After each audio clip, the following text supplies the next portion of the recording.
უყურებთ ქრონიკას 2 საათზე, რეკლამის შემდეგ პირდაპირ ეთერში ვართ. საქართველოს დამოუკიდებლობის აღდგენის 25 წლის თავზე ლევილი შატო საქართველოს გადმოეცემა ამ საკითხზე შეხვედრას პარიზში პირველი რესპუბლიკის მთავრობის წევრთა შთამომავლები, ასევე იუსტიციის და დიასპორის საკითხებში მინისტრები დაესწრნენ. სხდომის დასრულების შემდეგ თია წულუკიანმა შთამომავლებს გადასცა ეროვნული არქივის მასალების მიხედვით მომზადებული ალბომები და კალენდრები სახელწოდებით საქართველოს პირველი რესპუბლიკა.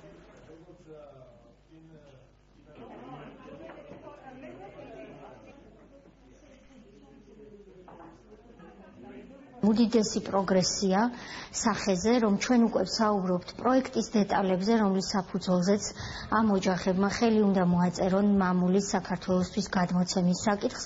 ჩვენი სურვილია, რომ სწორედ ეს გადმოცემის მომენტი დაემთხვეს 25 წლის თავს საქართველოს დამოუკიდებლობის აღდგენის. განხილული იქნა არქიტექტორ რიჩარდ საბატიეს მიერ წარმოდგენილი დიაგნოსტიკური და წინასწარ შეფასებითი სამუშაოები.